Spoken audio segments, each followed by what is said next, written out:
Marathon class test হবে, উপরে লিখে দিয়েছি ম্যারাথন ক্লাস টেস্ট। তো সামনের যে আপকামিং স্কুলের যে গ্রুপ সি গ্রুপ ডি আসছে তার উপরে এটা ক্লাস টেস্ট। তো আর এটা আজকে রিজনিংটা হয়ে গেল।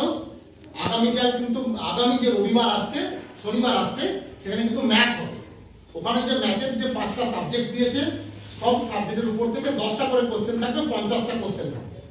তাহলে তোমরা আজকের পর এক সপ্তাহ ধরে আমি গ্রুপে আরো একটা সেন্ড করে দেবো, ওই ম্যাথটা প্র্যাকটিস করবে। তাহলে আজকে যে রিজনিং এর 35টা কোশ্চেন, আমাদের যতগুলো চ্যাপ্টার ছিল কয়েকটা সব চ্যাপ্টার থেকে প্রায় একটা দুটো করে কোশ্চেন দিয়ে 35টা কোশ্চেন করেছি আমরা। তো এই 35টা কোশ্চেন তোমাদের টাইমের মধ্যে করেছো এবং সেটা জানা যাবে তোমাদের পারফরমেন্সটা কি হয়েছে। ন্যাচারালি দেখো তোমাদের 1 নম্বর, 2 নম্বর, 3 নম্বর, 4 নম্বর আমরা প্রত্যেকটা কোশ্চেন কিন্তু এক একটা মানে চ্যাপ্টার বা এক একটা টপিক থেকে কিন্তু পুরো কোশ্চেন সাজাই আমরা এলোমেলো করে দিয়েছি, তোমাদের কিন্তু এরকমই কোশ্চেন থাকবে। ঠিক আছে, এটা তোমরা করে নাও। আমি আনসারটা বলে দিচ্ছি, আনসারটা বলে নেওয়ার পর আমাদের রাইট রংটা তোমরা জানাবে, তাহলে আমাদের পারফরমেন্স যাচাই করতে পারবো। আর তোমাদের থার্ড উইক, মানে এটা ফার্স্ট উইক ধরলাম, এটা সেকেন্ড উইক, আর থার্ড উইকে তোমাদের জিকে সেকশনটা থাকবে। আমি তোমাদের টপিক একদম ফুল লিখে পার্সোনালি বলো এবং গ্রুপেই বলো, প্রত্যেককে হোয়াটসঅ্যাপ করে দেবো।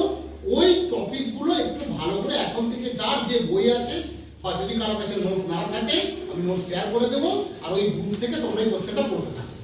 ঠিক আছে, তাহলে সেকেন্ড উইকে হচ্ছে, এর পরের উইকে কি থাকবে? ম্যাথের টেস্ট, আর তারপরের উইকে কিসে থাকবে? GK test. তা 3 সপ্তাহ হয়ে গেল, আর হয়তো তোমরা একটা সপ্তাহ পাবে না, হয়তো একটা সপ্তাহ পাবে। সেই সপ্তাহে ওভারঅল একটা দেখা যাবে 45 নম্বরের বা 40 নম্বরের ফুল মক টেস্ট। বোঝা গেল ব্যাপারটা? তাহলে 3 সপ্তাহে 3টে টেস্ট হয়ে গেল।